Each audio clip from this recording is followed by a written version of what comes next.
అందరికీ నమస్కారం. ఈరోజు ఒక విశాఖపట్నం లాంటి సిటీకి ఎందుకు విశాఖపట్నం లాంటి సిటీ అంటానంటే ఇది చాలా సుందరమైన నగరం. ఎస్పెషల్లీ ఎక్కువ మంది టూరిస్టులు వచ్చే ప్రాంతం. అట్ ద సేమ్ టైం ఎక్కువ మంది మన పొలిటికల్ లీడర్స్ కానీ అఫీషియల్స్ కానీ ఎక్కువ మంది విజిట్ చేసే ప్లేస్. గవర్నమెంట్ ప్రోగ్రామ్స్ ఏదైనా కూడా వైజాగ్లో చేయాలి అనుకునే పరిస్థితుల నుంచి ఎస్పెషల్లీ అటువంటి సిచ్యువేషన్లో వైజాగ్ ప్రజలు ఎదుర్కొంటున్న కొన్ని ట్రాఫిక్ సమస్యలను బేస్ చేసుకొని ఆ ట్రాఫిక్ సమస్యలు లేకుండా ఇన్ టైంలో వాళ్ళ వర్క్ ప్లేసెస్కి వెళ్ళేదానికి గవర్నమెంట్ నుంచి అదేవిధంగా పోలీస్ డిపార్ట్మెంట్ నుంచి కూడా ఒక మంచి యాప్ రావాలి. ఒక మంచి అంటే టెక్నాలజీని బేస్ చేసుకొని ఒక యాప్ రావాలి. వాళ్ళకంటే పబ్లిక్ ఫ్రెండ్లీ యాప్ లాంటిది ఒకటి క్రియేట్ చేయాలని ఒక ఆలోచనతో ఈరోజు ప్రత్యేకంగా అస్త్రం అని చెప్పి ఒక యాప్ని ఈరోజు క్రియేట్ చేయడమే కాకుండా ఇది ఫస్ట్ టైం ఈరోజు మనకి మన ఆంధ్రప్రదేశ్ రాష్ట్రంలో ఏ నగరంలో లేనట్టుగా కూడా పబ్లిక్ యూసేజ్ చేసుకునే విధంగా కూడా ఈ యాప్ని డెవలప్ చేసి ఈరోజు లాంచింగ్కి ఈరోజు నన్ను ఇక్కడికి ఆహ్వానించడం జరిగింది. దీనికి నన్ను ఆహ్వానించిన మా సిపి గారు బాగ్చి గారికి ప్రత్యేకంగా నేను ధన్యవాదాలు, నమస్కారాలు తెలియజేసుకుంటున్నా.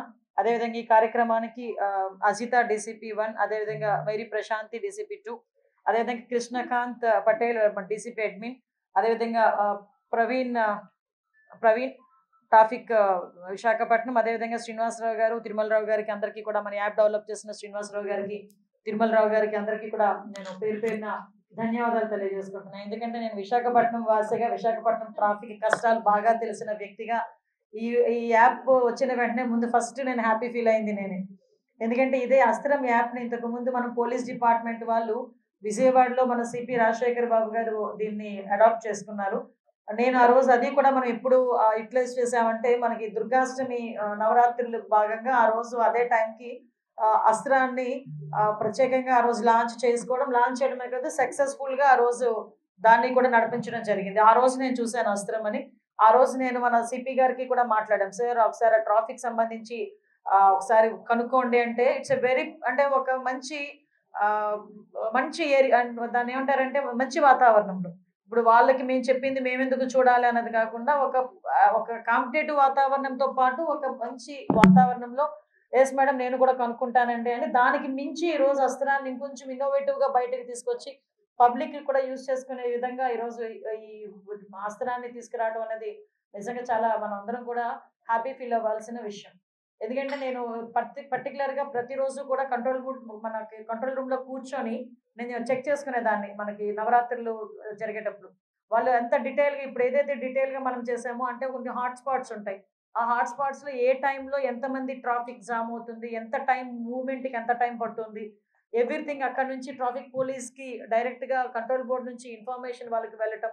సో ఈ వెంటనే వాళ్ళు ఇనిషియేషన్ తీసుకొని ఇమీడియట్ గా అక్కడ ట్రాఫిక్ క్లియర్ చేసుకోవడానికి కొంచెం వాళ్ళు కూడా ఓన్ డెసిషన్స్ తీసుకునే దానికి కూడా ఒక ఆస్కారం ఉన్న పరిస్థితి.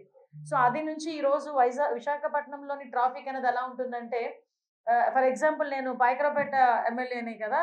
సో పాయకరావుపేట నుంచి వైజాగ్ రావాలి అనుకుంటే నా జర్నీ పాయకరావుపేట నుంచి కూర్మన్పాలెం వచ్చే వరకు నేను 1 గంటలో వచ్చేస్తాను. కూర్మన్పాలెం నుంచి సిటీలోకి రావడానికి నాకు 1 గంటన్నర పడుతుంది. సో ఓవరాల్గా 2.5 hours పడుతుంది. సో ఇది బేసికల్గా నేనే కాదండి, ఇప్పుడు మీరు నాకు ట్రాఫిక్ క్లియరెన్స్ ఇచ్చినా లేకపోతే సిగ్నల్ ఫ్రీ ఇచ్చినా కూడా జనరల్గా ఆ పరిస్థితి అయితే ఉంటూనే ఉంటుంది. సో నేను చాలా సందర్భాల్లో దీన్ని నేనే కాదు మీరు కూడా ఫేస్ చేసిన సందర్భాలు ఉంటాయి. ఎక్కడో ఒకటి ఏదో ఇన్సిడెంట్ జరుగుతుంది, ఇన్సిడెంట్కి ఇమీడియట్గా మీ పై వాళ్ళు వెళ్ళమంటారు, మీరేమో ట్రాఫిక్ కదలదు, ఎన్ని తిట్టుకుంటారు. సో ఇది చాలా పెద్ద టాస్క్. మళ్ళీ విషయం ఏంటంటే ఒక్కొక్కసారి సీఎం గారు వస్తుంటారు, పిఎం గారు వస్తుంటారు, మినిస్టర్స్ వస్తుంటారు, లేదంటే కొన్ని ఈవెంట్స్ జరుగుతాయి, కొన్ని కాన్సర్ట్స్ జరుగుతాయి. టూరిస్ట్ ప్లేస్ లాగా ఇది ఒక ఇన్నోవేటివ్ ప్లేస్ ఇది. So happening city. మళ్ళీ ట్రాఫిక్కి సంబంధించి ఇన్ఫర్మేషన్ లేకపోతే జనాలందరూ ఇబ్బంది పడతారు. మనకి కూడా కొన్ని హాట్ స్పాట్స్ ఉన్నాయి. గాజువాక, కూర్మనపాలెం, ఎన్ఏడి జంక్షన్, సీతమ్మధార, మనకి మళ్ళీ మద్దెలపాలెం దగ్గర నుంచి మళ్ళీ ఎండాడ అటువైపు వరకు మనకు ఉంటుంది. ఇటు జగదాంబ అయితే మనం అది మనం చూసుకోలేము అన్నమాట, అంత మరీ ఎక్కువగా ఉండే పరిస్థితి ఉంటుంది. సో ఏ టైమింగ్స్లో ఉంటాయి మేము కూడా జనరల్ సైకాలజీ ప్రకారం మన పబ్లిక్ కూడా ఎలా ఆలోచిస్తారంటే మార్నింగ్ 7 o'clock అయితే 5:30, 6 o'clock స్టార్ట్ అయిపోవాలి. లేకపోతే 9 తర్వాత స్టార్ట్ అవ్వాలి. దేనికి అన్న జనాలు కూడా ఆలోచించేది ఏంటంటే అదే టైంలో ఈ ఫ్యాక్టరీస్‌కి వెళ్ళే వాళ్ళ బసెస్, స్కూల్ బసెస్. సో, ఇవన్నీ కూడా ఈరోజు ఇంటిగ్రేట్ చేస్తున్నాం. ఈరోజు అస్త్రం యాప్ ద్వారా ఇందాక ఆయన చెప్పేటప్పుడు మనం అబ్జర్వ్ చేసుకుంటే ఒక క్యాలెండర్ ఇష్యూ చేస్తారు ఈ 3 మంత్స్‌లో. ఆ 3 మంత్స్‌లో క్యాలెండర్ కూడా ఏంటంటే వీళ్ళు పైలట్ ప్రాజెక్ట్ కింద తీసుకున్న 3 మంత్స్‌లో వాళ్ళు కూడా ఏం చేస్తారంటే ఏ ఏరియాస్‌లో ఎంత టైంలో ఎంతమంది ట్రాఫిక్‌లో ఇరుక్కుంటున్నారు. ఇరుక్కోవడం కాదు, ట్రాఫిక్‌లో నిలబడుతున్నారు ఒక సిగ్నల్ దగ్గర. దాని మూవ్‌మెంట్ అయ్యేదానికి ఎంత టైం పడుతుంది. సో, ఎప్పుడైతే మనకి ట్రాకింగ్ వచ్చిందో ఆటోమేటిక్‌గా మీరు యాస్ యూజువల్‌గా ఈ 3 మంత్స్ తర్వాత పబ్లిక్ కూడా యూజ్ చేసే టైంకి ఆటోమేటిక్‌గా రేపు పొద్దున్న మీకు కూడా యెస్ ఈ టైం ఇందులోని ట్రాఫిక్ ఎక్కువగా ఉంది. ఈ మూవ్‌మెంట్‌లో ఈ రోడ్‌లో. సో, మీరు అనదర్ రోడ్ తీసుకోవచ్చు. ఇంకొక రోడ్ కూడా చెప్పే పరిస్థితి ఉంటుంది. అంటే ఇది కంప్లీట్‌గా ప్రజలకి ఉపయోగపడేటట్టుగా పీపుల్ ఫ్రెండ్లీ యాప్ అన్నది ఇది అస్త్రం అన్నది. ట్రాఫిక్ సంబంధించిన యాప్.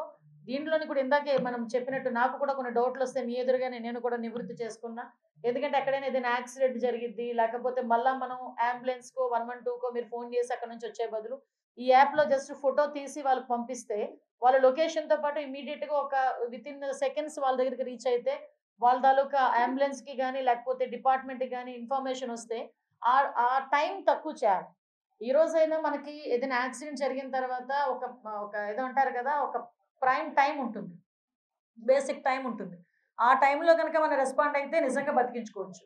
అది ఎప్పుడైతే పోలీస్ అప్రోచింగ్ అన్నది లేకపోతే అంబులెన్స్ అప్రోచింగ్ అన్నది టైం తక్కువగా ఉండే పరిస్థితొస్తే డెఫినిట్‌గా కూడా ఎవరైతే యాక్సిడెంట్‌కి గురయ్యారో వాళ్ళని కూడా మనం కాపాడుకోవచ్చు. ఇందులో ఇంకొకటి కూడా ఏంటంటే నేను ఇందాకే చూసాను. ఎక్కడైనా ట్రాఫిక్ వయలేషన్ జరిగినా కూడా ఆటోమేటిక్‌గా వాళ్ళకి వాళ్ళకి ఫైన్ పడే పరిస్థితి కూడా కలిసి ఆపారు. ట్రాఫిక్ పోలీస్ మాకు చలానా కట్టమన్నారు. ఇదేమీ కాదు. డైరెక్ట్‌గా ఆటోమేటిక్‌గా వాళ్ళకి చలానా కూడా జనరేట్ అయ్యే పరిస్థితి కూడా కనిపిస్తా ఉంటది. సో, ఓవరాల్‌గా డిపార్ట్‌మెంట్ వైస్‌గా, ప్రజల వైస్‌గా కూడా ఇదొక మంచి ఫ్రెండ్లీ యాప్. ఇది ఇప్పుడుకి ప్రస్తుతానికి మన పబ్లిక్ వాడుకోవాలంటే టెలిగ్రామ్ నుంచి డౌన్‌లోడ్ చేసుకొని వాడుకోవచ్చు. ఆహ్, యాప్ ద్వారా మనం రావాలి అంటే యాప్ స్టోర్ నుంచి రావాలి అనుకుంటే గనక ఇది ఈ అప్రూవల్‌కైతే ఒక 3 మంత్స్ టైం పడుతుంది.